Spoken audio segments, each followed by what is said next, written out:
Welcome, everybody.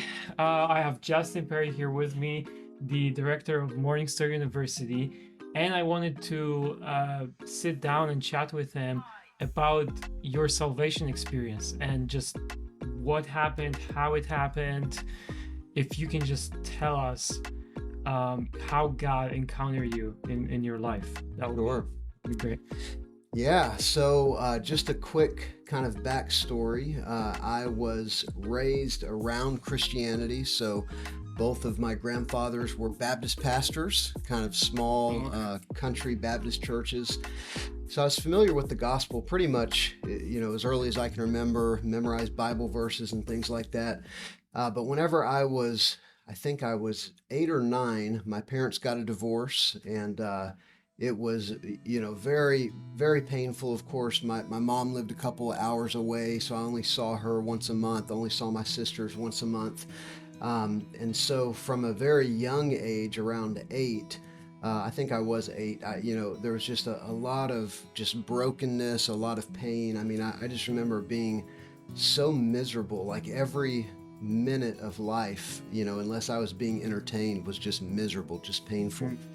And my parents definitely loved me, and I think they did the best that they could. I lived with my dad, but of course, he was single and wanted to be married, so he was working, 50 hours a week, and then he would often, so I would go to daycare, and then often with the babysitter after daycare, he was dating and trying to find a wife. So it was also a pretty lonely, existence as well as a kid.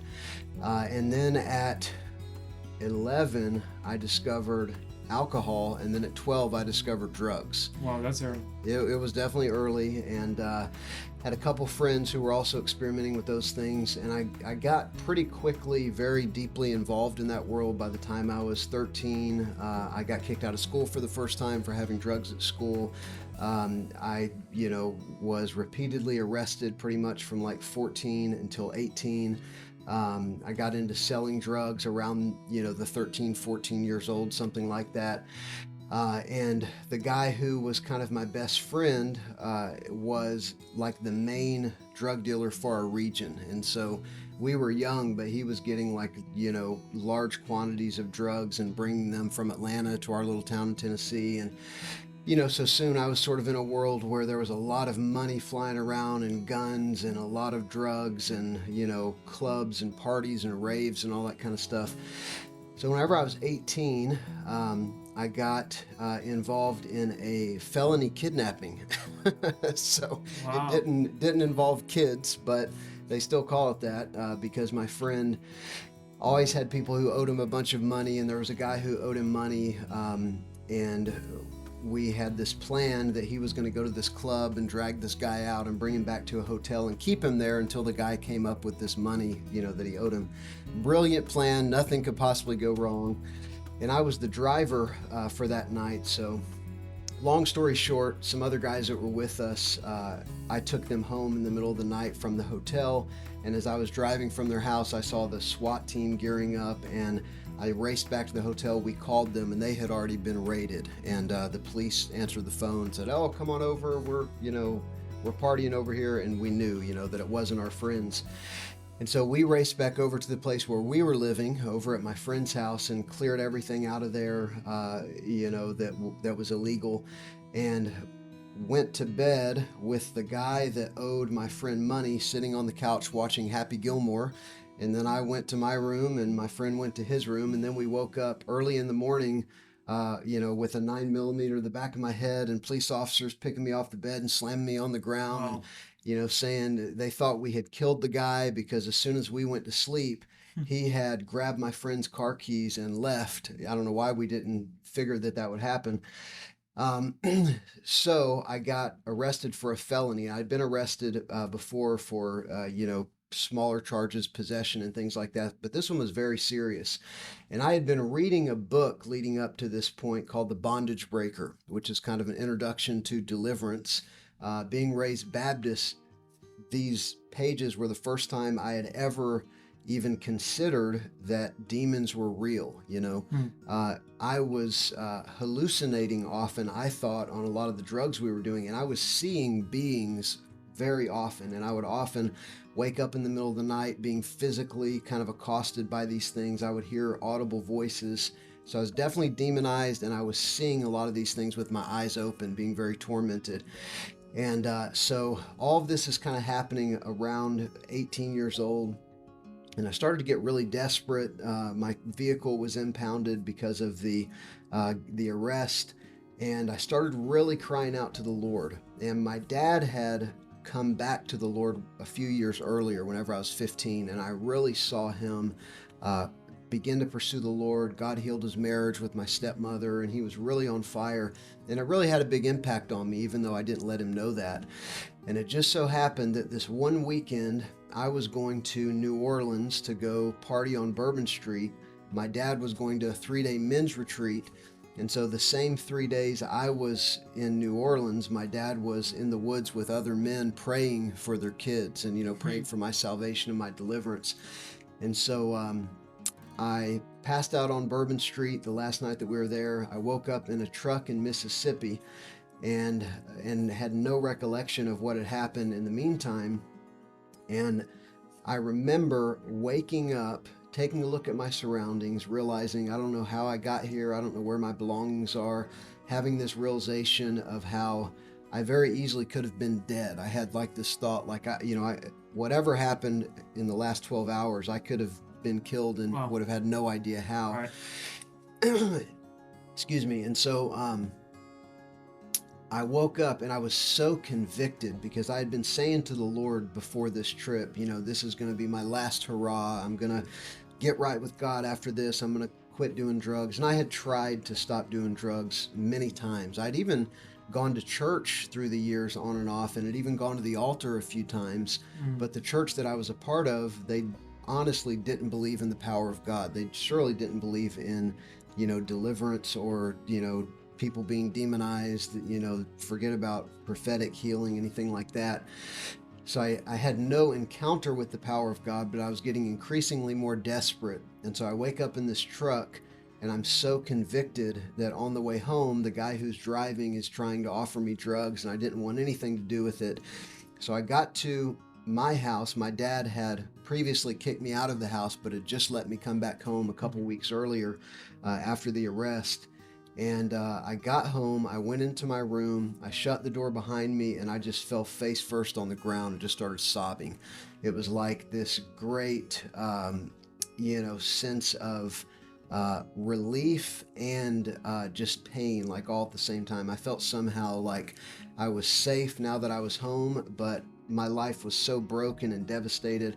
I'd been having these things happen where I would be like at work or walking, and my brain would kind of convulse in my skull. I would literally feel my brain convulsing, and I'd get real dizzy and just about pass out. My digestive system was destroyed. So many things in my body were really breaking down. And How old were you? I was 18. It was about 2 months before my 19th birthday.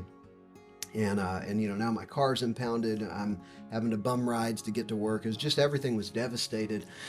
And I started to talk to the Lord, and I began hearing him answer me. Like, I began hearing the voice of the Lord very clearly. And as I was laying on the floor, this tangible cloud of the glory of the Lord just kind of moved through the wall into my bedroom and just hovered over me for about 3 hours.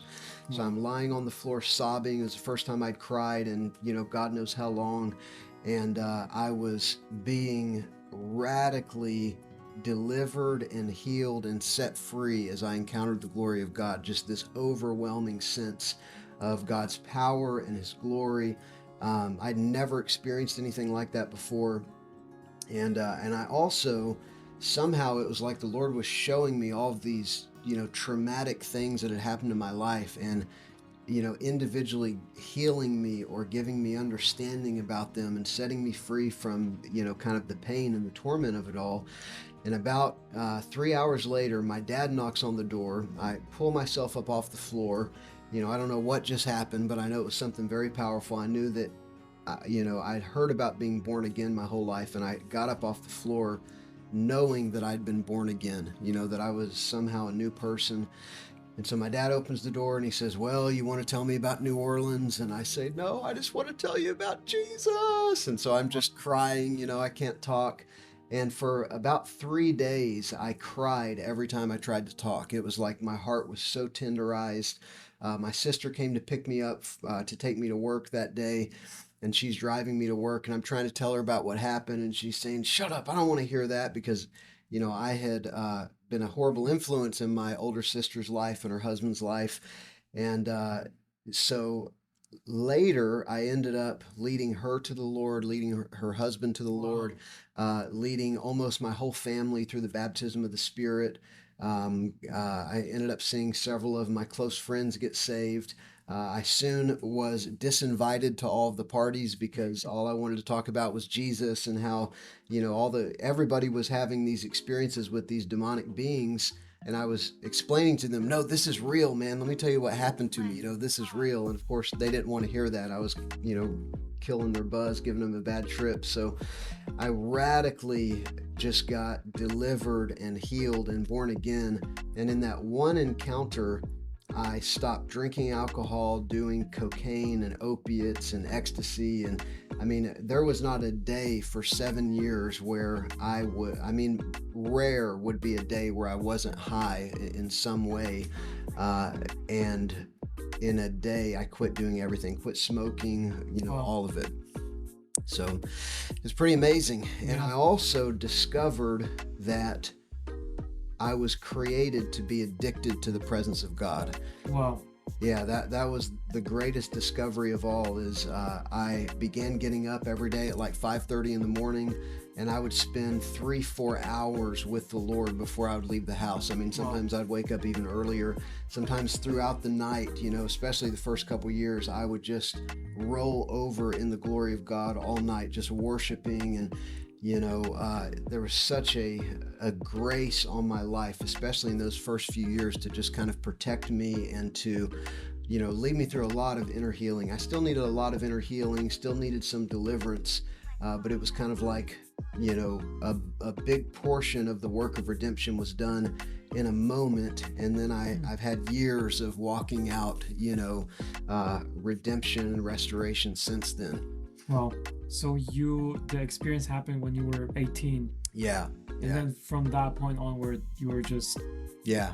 on fire Christian. On fire for the Lord. Yeah, I had one experience of backsliding. Mm. It was probably about 6 months later. A friend had invited me to go out clubbing or whatever, and I ended up doing some of the drugs that I used to do, some of the hallucinogenic stuff. But what was so interesting is I only stayed out for a couple hours, and I was so uncomfortable and miserable. I just wanted to go home. So I went home, and for about 6 or 7 hours, I was in open visions of my best friend, watching him from the time he was a child all the way up to the present day. His parents were drug addicts, and Mm. I just sort of saw the trauma that he had been through, and I wrote him like a 25-page letter sharing the gospel with him, and just pleading with him to give his life to the Lord. Had a long history with that one guy of kind of sharing Jesus with him now for 22 years. But even the one time that I tried to go back, I was so gripped by the Holy Spirit that I ended up in like travailing intercession all night for this guy. So other than that, though, it's been I guess 23-year journey now. March 21st is my birthday in the Lord, so it's coming up here. Wow. So yeah, I just think it's so cool that it's just such a supernatural experience, like purely coming from God. It's crazy. yeah. Wow. Well, thank you for sharing. And for those of you who are interested in MSU, you can go to mstaru.com and you can find out more about the school. Thank you so much and God bless. Thanks.